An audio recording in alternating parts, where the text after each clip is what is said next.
वर्तमान हालात के बारे में बताया। और इससे पहले मैंने बहुत सारे बंतों को सुना। मुझे तो नींद नहीं आती थी, लेकिन बहुत सारे लोगों को मैंने सोते पाया जब बंते करा करके कुछ बोलते हैं। मैं उनका कोई अतिशयोक्ति नहीं कर रहा हूं। मेरा समाज अभी बहुत सारा सोया हुआ है। मैं गुजारिश करूंगा इस मंच के माध्यम से, मेरे धम्म के तमाम भंते श्रद्धेय करुणाशील जी के ज्वलंत भाषण से प्रेरणा लेकर के हमें ज्वाला भरने काम करें। हमें ऐसे भंतों की जरूरत है जो हमें झकझोरें। साथियों, समाज के हर पहलू को टच करके लोग गए हैं। हो क्या रहा है? बाबा साहब ने 22 प्रतिज्ञा हमें बताई थी, उसके 20% का भी हम पालन नहीं कर रहे हैं। साथियों, 22 की तो बहुत दूर है। हो ये रहा है कि काना फूटी ढोक सी और दोनों पड़ोसन एक सी। तेरे घर में गणेश, मेरे में लक्ष्मी।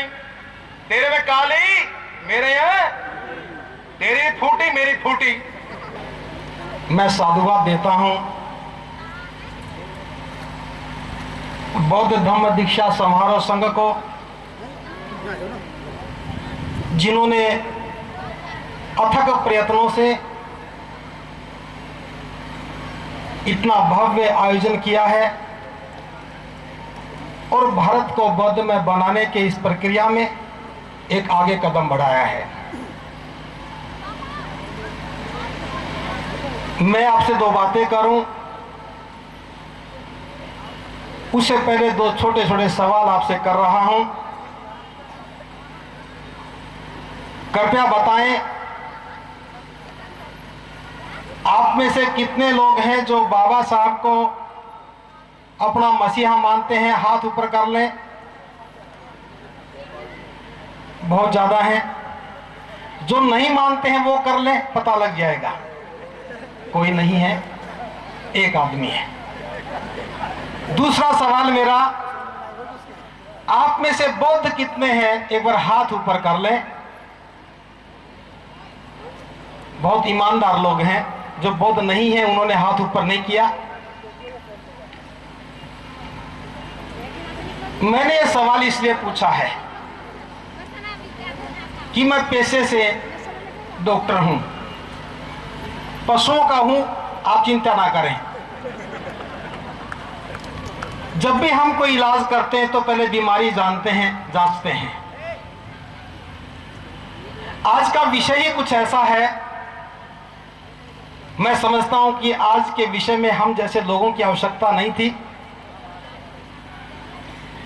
ज्यादा विद्वानों को बुलाना चाहिए था जो संविधान के शास्त्रों के ज्ञाता होते। फिर भी जैसा मैं समझता हूं, दो बातें कर रहा हूं। भारत का संविधान है या शास्त्र? तो पहले इस बात को समझ लेना चाहिए कि संविधान कोई भी हो सकता है, लेकिन शास्त्र संविधान से अलग होता है। हमारी पुरानी मानसिकताओं के लिहाज से जिस भी मान्यता में,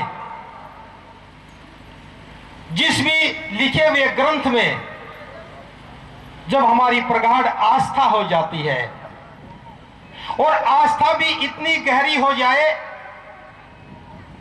कि हम उस पर संदेह करना बंद कर देते हैं, तब लिखा हुआ कोई भी ग्रंथ शास्त्र बन जाता है।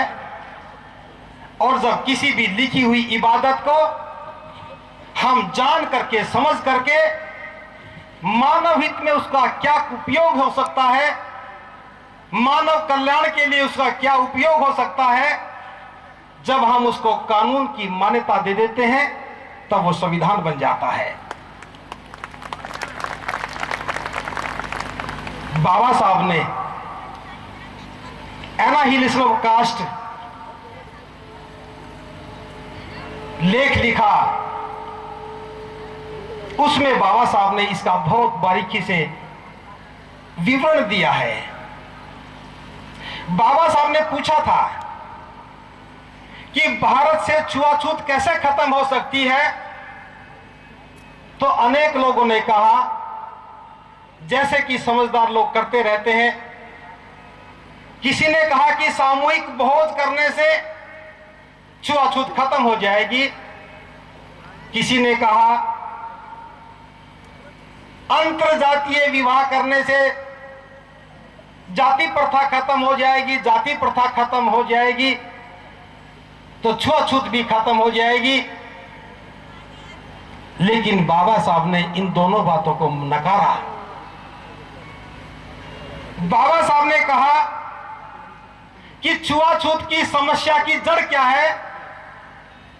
क्या हम साथ बैठ करके खाना नहीं खाते इसलिए छुआछूत है, या हम अलग अलग जातियों में पैदा हुए इसलिए छुआछूत है? जब तक हम किसी बीमारी के कारण को नहीं खोजेंगे उसका निवारण संभव नहीं है। तथागत की जो सबसे श्रेष्ठ खोज थी वो 4 श्रेष्ठ सत्य हैं कि दुनिया में दुख है, दुख का कारण है, उसका निवारण है और उसके लिए एक मार्ग है। बाबा साहब ने इसी बात को ध्यान में रख करके हमें बताया कि भारत में छुआछूत की जड़ यह जाति व्यवस्था नहीं है। जातियां तो हम तोड़ भी लेते हैं, अनेकों लोग अंतरजातीय विवाह करने के बाद भी क्या छुआछूत से, घृणित व्यवहार से बच पाए? बाबा साहब ने कहा भारत में छुआछूत शास्त्रों में लिखी हुई है। शास्त्र कहते हैं कि इस व्यक्ति से नफरत की जाए, शास्त्र कहते हैं कि यह व्यक्ति अस्पृश्य है, और उन शास्त्रों के प्रति हमारी आस्था है। बाबा साहब ने कहा हमें उन शास्त्रों को जला देना चाहिए और बम के विस्फोट से उठा देना चाहिए। लेकिन मैं कहता हूं यह बात सच है कि उन शास्त्रों को हमें बम के धमाके से खत्म कर देना चाहिए। लेकिन मैं पूछता हूं क्या वो शास्त्र आपके हैं? जब हम बौद्ध हैं तो उन शास्त्रों की चिंता क्यों कर रहे हैं? हम भले उन शास्त्रों को आज बम के धमाके से ना उड़ाएं, यह बात उस वक्त सच थी जब हम अपने आप को हिंदू कहते थे। जब से हमने बौद्ध कहना शुरू कर दिया तो यह बात खत्म हो गई।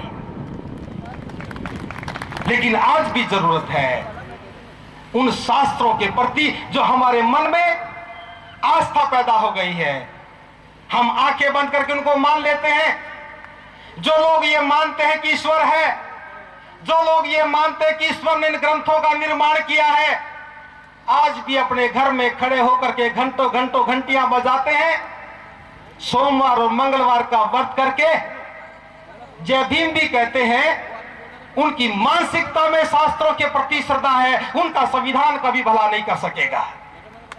आज हमें आवश्यकता है अपनी मानसिकता को, शास्त्रों के प्रति अगाध श्रद्धा को बम के धमाके से उड़ा देने की।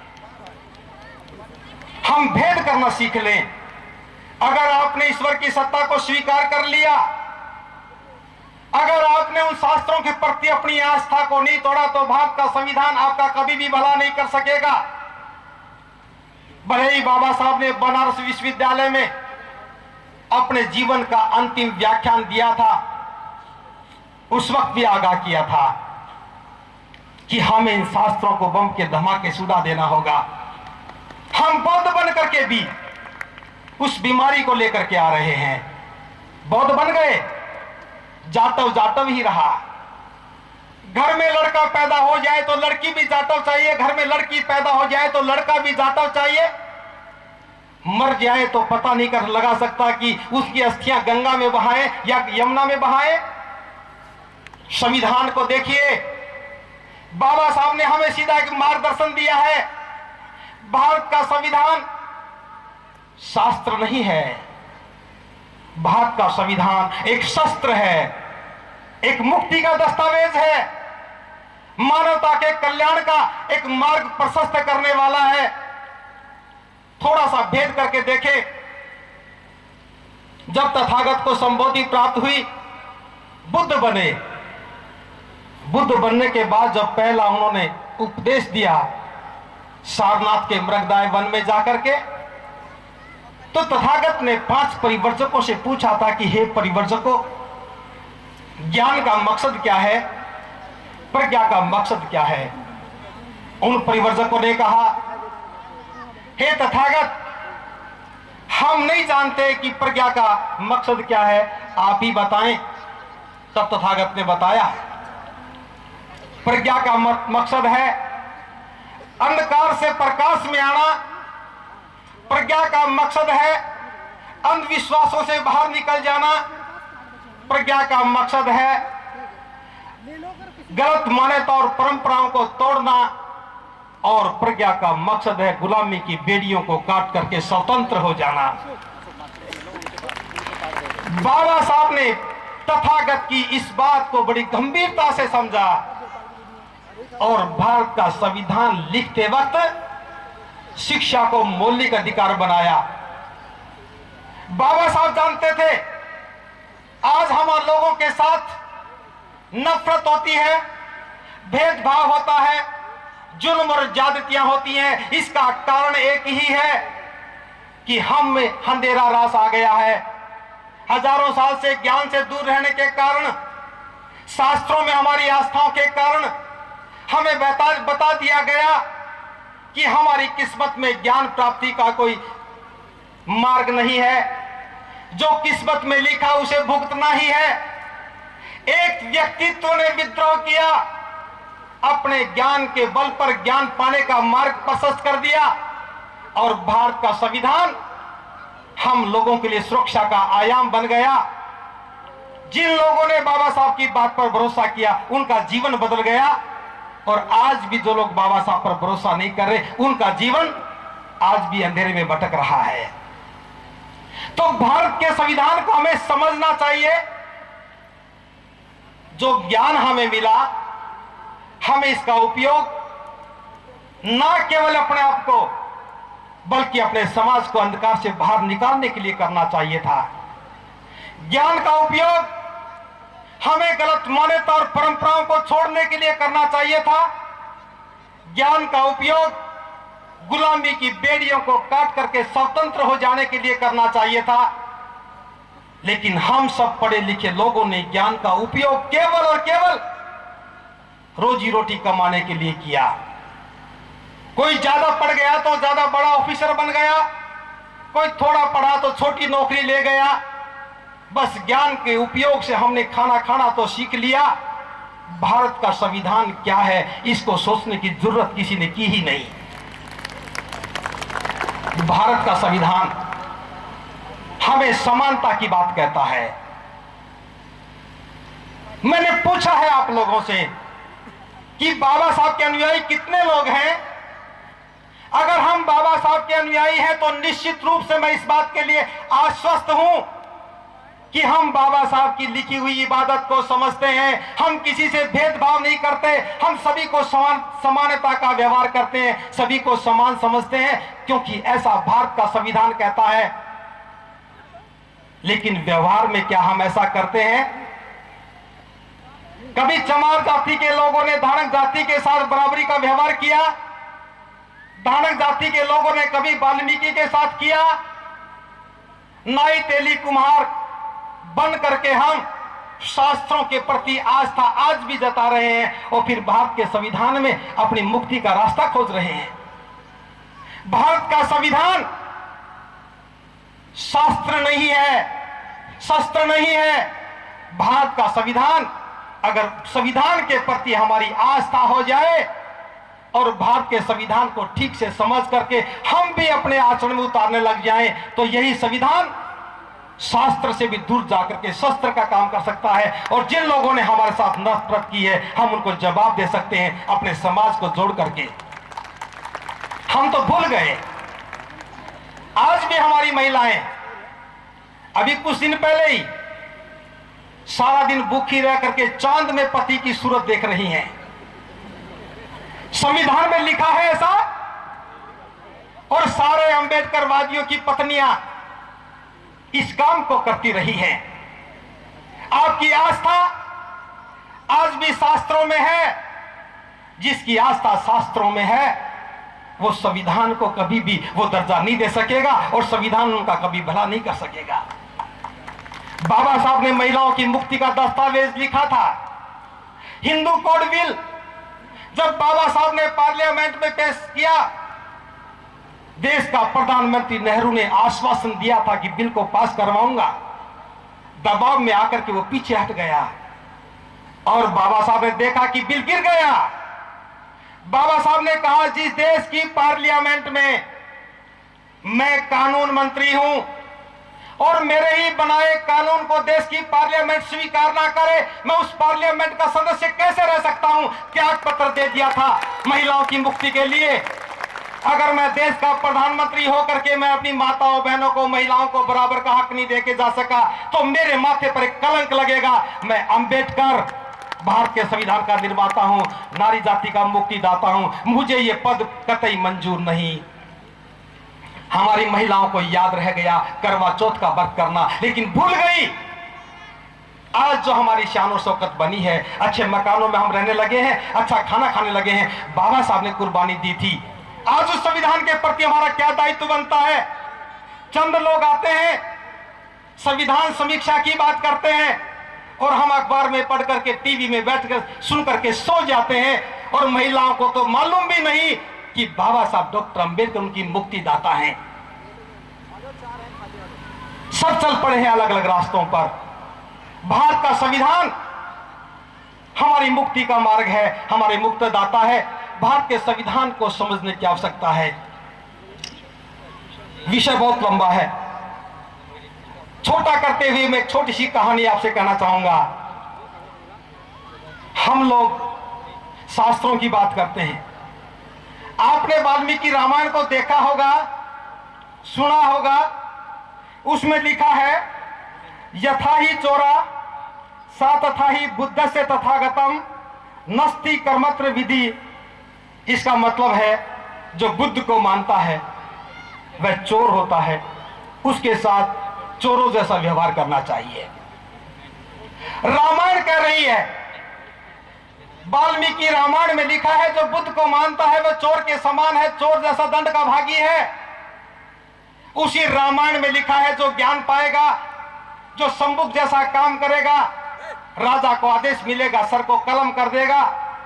थोड़ा आगे चल करके महाभारत में आ जाए, आप जैसा एक नौजवान एकलव्य जिसके मन में हिलोरे उठ रही थी कि मैं भी धनुर्धारी बन करके अपने पराक्रम का कौशल दिखाऊंगा, गुरु के पास जाता है। गुरु आस्थावान है, श्रद्धावान है, शास्त्रों के प्रति समर्पित है।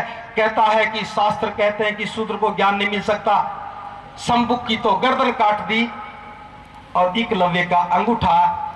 आपकी भी आस्थाएं अगर आज भी शास्त्रों में रही और संविधान में नहीं रही तो आपकी भी गर्दन कटेंगी और आपके भी अंगूठे कटेंगे। फिर मत कहना कि भारत का संविधान था, कर ना सका।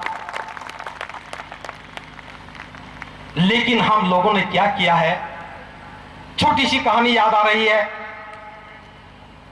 जंगल में एक बार आग लगी, बहुत भयंकर आग लगी। जंगल धू धू करके जलने लगा।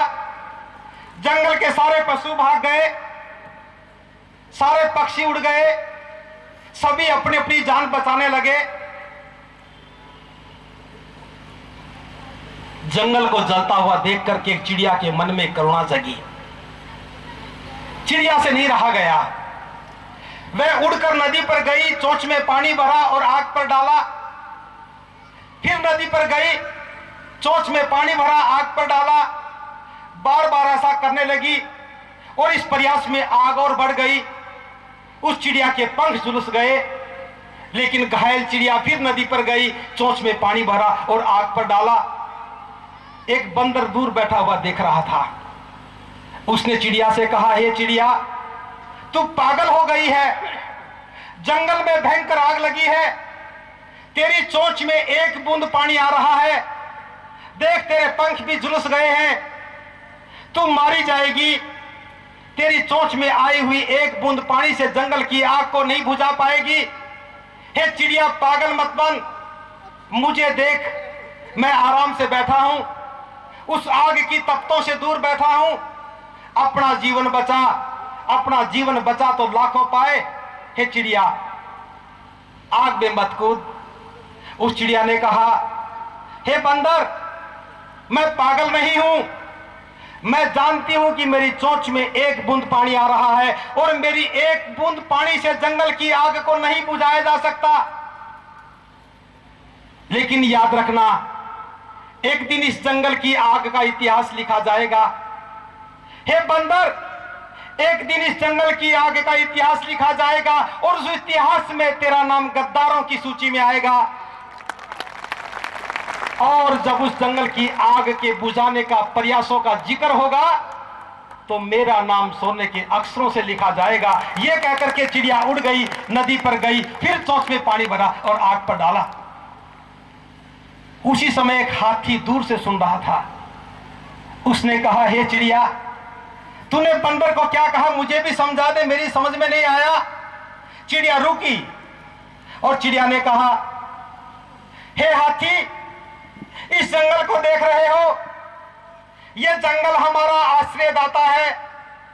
इन वृक्षों की छाया में हमने जीवन जिया है, इनके फल और फूलों को खा करके हमने भूख मिटाई है।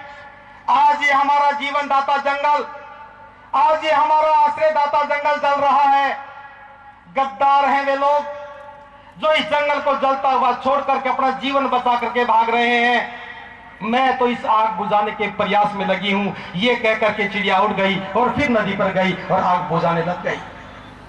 उस हाथी ने कहा, हे चिड़िया, अब मेरी समझ में आ गया है, अब इस प्रयास में तू अकेली नहीं है। मैं नहीं चाहता कि मेरा नाम गद्दारों की सूची में आ जाए और मैं भी तेरे साथ प्रयास में खड़ा हो गया हूं। हाथी ने चिंगाड़ मारी, जंगल के सारे हाथी आ गए और नदी पर गए, सूंड में पानी भरा, आग पर डालने लगे और आग बुझ गई। प्रिय उपासकों, यह जंगल की आग थी जो बुझ गई, लेकिन मेरी कहानी अभी खत्म नहीं हुई। परम पूज्य बाबा साहब डॉक्टर अंबेडकर ने भारत के संविधान के रूप में एक बहुत सुंदर उपवन लगाया और यह सोच करके कि मेरे देश के सारे प्राणी, जिनको कभी दलित कहा गया, पदलित कहा गया, जिनको अछूत कहा गया, जिनके साथ अमानवीय व्यवहार किया गया, वो भी, और जो लोग गुनाहगार थे वो भी, जब मेरे लगाए हुए जंगल में आएंगे, शांति और समृद्धि के साथ रहेंगे, मेरे लगाए हुए वृक्षों के फल और फूलों को खाएंगे, वो शांति का जीवन जिएंगे। ये सोच करके बाबा साहब ने उस उपवन में ज्ञान के वृक्ष लगाए और ये सोच करके कि मेरे समाज के लोग आएंगे, ज्ञान के फलों को खाएंगे और विद्वान बन जाएंगे। और जब विद्वान बन जाएंगे तो वो अपने जीवन को अंधेरे से बाहर निकाल करके गुलामी की बेड़ियों को काट करके मुक्त हो जाएंगे। और मुक्ति का ख्वाब बाबा साहब ने देखा और भारत के संविधान में लिख दिया कि भारत का संविधान सभी लोगों की सुख समृद्धि में बराबर का हक देता है। बाबा साहब ने उसी उपवन में धन के वृक्ष लगाए, नौकरियों के रूप में, कारोबार के रूप में, यह सोचकर मेरे समाज के लोग ज्ञान के फल को खा करके विद्वान हो जाएंगे तो वो अपनी विद्वता का उपयोग करते हुए इस देश के शासन और प्रशासन को चलाने के लिए उन्हें आवश्यकता होगी नौकरियों की। नौकरियां हमें मिली और नौकरियों से हमारे घर में धन आया। उस धन के उपयोग से हमने सुख और सुविधाएं खरीदी। हम देख रहे हैं कि जो लोग नौकरियों में आ गए उनके जीवन बदल गए और जो लोग नौकरियों में नहीं आए उनके जीवन आज भी वैसे के वैसे हैं। तीसरा वृक्ष बाबा साहब ने लगाया राज का। जानते थे बाबा साहब कि रानी की कोख से पैदा होने वाला राजा बनता है। मेरे समाज ने तो आज तक किसी राजा के राज तिलक को भी नहीं देखा। मेरे समाज के लोगों ने तो राजा की झांकियों को भी नहीं देखा, फिर ये राज कैसे कर पाएंगे। इसलिए बाबा साहब ने राज के वृक्ष लगा दिए। ये कहकर जो गली मोहल्ले के फल को खाएगा वो मेंबर बन जाएगा, जो दूर के क्षेत्र का खाएगा वो विधायक बन जाएगा और बड़ी दूरी के फलों को खाएगा वो देश की लोकसभा में जाकर के भारत का शासक बन जाएगा।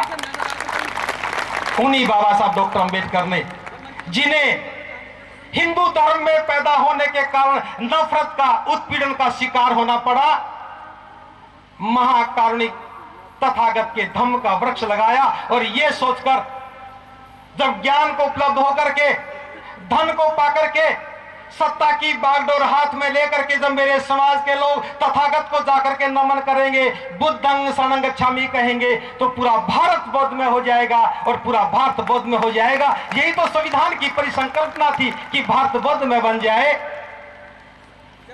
लेकिन हमने क्या किया? आज बाबा साहब का लिखा हुआ संविधान जल रहा है।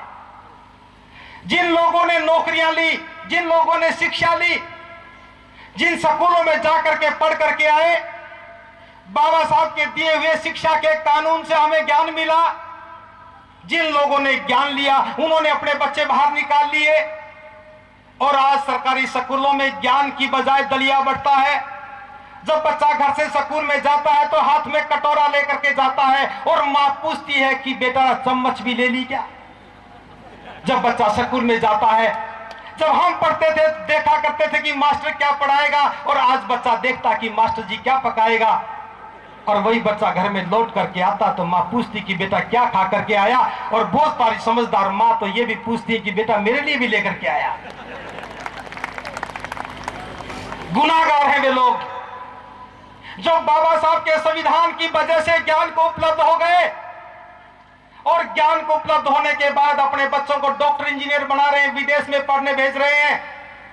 कैसे भूल गए कि हमारे समाज के बच्चों के हाथ में कलम और दवात की जगह कटोरे और चम्मच आ गए हैं। गद्दार हैं वे लोग जो अपने समाज के बच्चों के हाथ में कटोरा दे करके भी शर्म नहीं आती और शास्त्रों को जाकर के नमन करते हैं, संविधान की गरिमा का ख्याल नहीं करते हैं।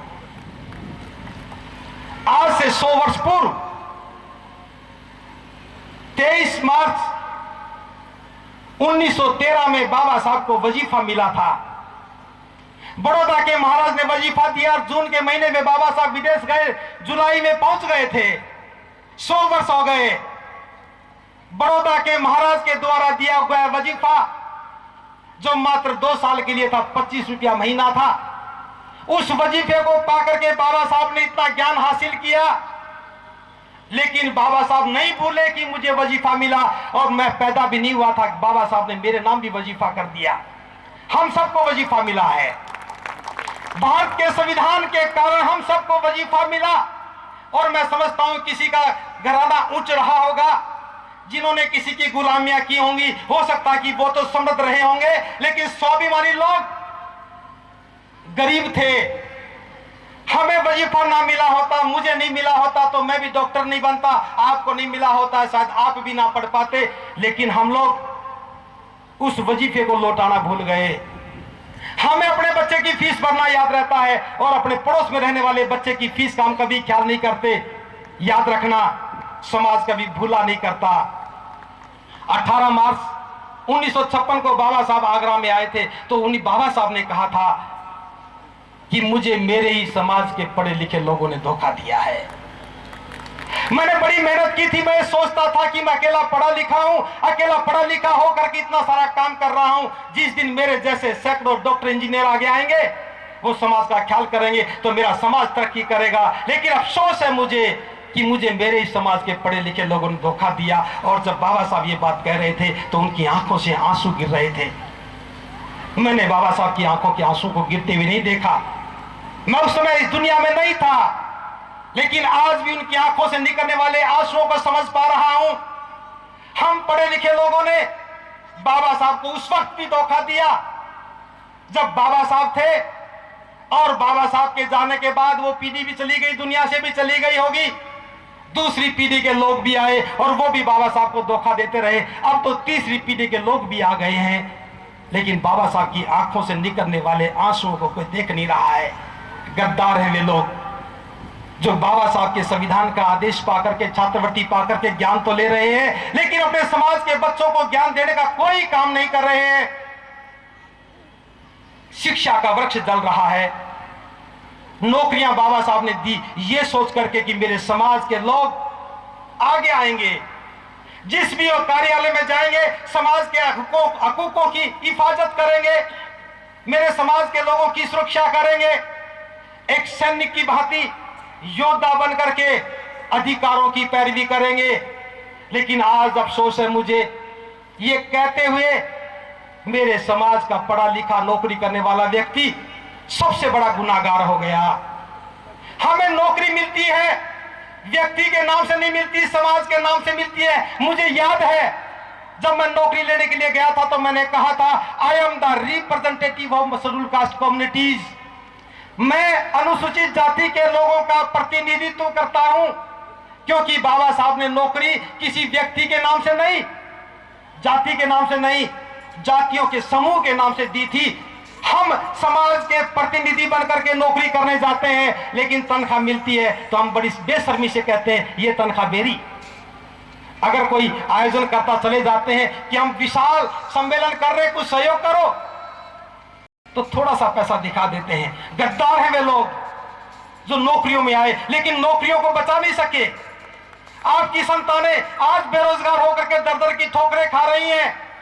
जो पहले अध्यापक 35-40 हजार रुपए में तनख्वाह लेकर के पढ़ाया करता था, आज वही पढ़ा लिखा नौजवान 2-3 हजार रुपए में प्राइवेट स्कूलों में पढ़ा रहा है। गुनाहगार हैं वे लोग जो शिक्षित होकर के नौकरियों में आ गए, अपने बच्चों को नौकरियां नहीं दिलवा सके। और नौकरी नहीं दिलवा सके कोई बात नहीं, कारोबार के क्षेत्र में भी हमने क्या किया। प्रेम मुंजाल कहता है, हीरो होंडा कंपनी का मालिक, कि हम अनुसूचित जाति के लोगों को आरक्षण नहीं देंगे, हमारी क्वालिटी गिर जाती है। के बजाज हीरो, ये बजाज ग्रुप का मालिक कहता है हमें विदेश से कंपीट करना पड़ता है, इसलिए हम आरक्षण नहीं देंगे। और हम बेशर्मी के साथ सुन करके चुप हो जाते हैं। अगर हमारा समाज जागरूक होता, बाबा साहब की बात को मान रहा होता, तो हम भी कहते ए मिस्टर प्रेम मुंजाल, ए के बजाज, ना तेरी हीरो होंडा मोटरसाइकिल खरीदेंगे और ना तेरे बजाज का कोई प्रोडक्ट खरीदेंगे। हम में गैरत है। अगर बहुजन समाज के लोग ये खरीदना बंद कर देते तो प्रेम मुंजाल तो टायर पंचर की दुकान खोलता और के बजाज किसी बिस्कुट की फैक्ट्री में काम करता। लेकिन गद्दार गुनाहगारों के लिए कभी कोई जगह नहीं होती। और नौकरियां आज खत्म हो गई। तीसरा, बहुत शॉर्ट कर रहा हूं, तीसरा, बाबा साहब ने आपके अंगूठे में पावर दी थी। अगर हम किसी को यूं दिखा देते तो लड़ाई मोल ले लेते हैं। हो सकता है कि अब मेरा अंगूठा देखकर आप में से भी किसी को आंदोलित हो रहा हो, लेकिन बाबा साहब जानते थे कि आज राज की लड़ाई सिर्फ अंगूठे से होनी चाहिए। एक बार यूं दिखाना है और फिर एक बटन दबाना है। जिस जगह पर मैं खड़ा हूं, इस क्षेत्र के लोगों को मैं साधुवाद देता हूं कि आपने ईमानदारी से 4 बार ठीक प्रयास किया और राज स्थापित कर लिया। रविदास सुख बसंत को बस 2 ही ठाव, एक सौराज माई, दूसरा अमरगढ़ गांव। भारत का संविधान आपको देश पर राज करने की इजाजत देता है। भारत का संविधान आपकी संतानों को देश का हुक्मरान बनने का मार्ग देता है। जरूरत सिर्फ इतनी थी, बाबा साहब ने कहा था जाओ अपने घर की दीवारों पर लिख दो हम देश के शासक हैं। अगर आज से 67 साल पहले इस इबादत को हम दीवारों पर लिख देते तो इस पंडाल में बैठे हुए सैकड़ों शासक होते, कोई एमएलए होता, कोई एमपी होता। लेकिन हमने ऐसा नहीं किया। हमने क्या किया, घर पर लिख दिया, धन धन सतगुरु तेरा ही सहारा। जाना था हमें देश की सत्ता की ओर और चले गए हम आसाराम की ओर। हम पढ़े लिखे लोगों का कमाल, हमारे लोग मांग पत्र ले लेके जाते हैं। एक बार दिल्ली में आने का मौका मिला, कह रहे जी पिछले 30 साल से हमारी बौद्ध विहार बनाने की मांग है और हम मांग पत्र रखते, जमीन नहीं मिलती। भीख कौन मांगता है जिसके पास होता नहीं। बाबा साहब ने भारत के संविधान में आपको राजा बनने और राजा बनाने का अधिकार दिया है। एक बार हम उसको राज दे देते हैं और फिर भीख मांगते हैं कि मेरे बौद्ध विहार में एक कमरा बनवा दो। ये गुलामी करने की गंध, हम संविधान को नहीं बचा पाएंगे। मैंने पूछा था क्या बाबा साहब को मानते हैं? आपने हाथ ऊपर किया था। जिन लोगों ने हाथ ऊपर किया था, मैं सिर्फ उन लोगों से कह रहा हूं। बाबा साहब ने कहा था कि कांग्रेस एक जलता हुआ घर है। मैं समाज को आगाह करता हूं, जो भी जाएगा उसमें भस्म हो जाएगा। किसी भी सूरत में 4 आने का सदस्य मत बनना। हम ही तो लोग हैं कि पहले राज देते हैं और फिर जुल्म सहते हैं। मैं हरियाणा से आया हूं, बहुत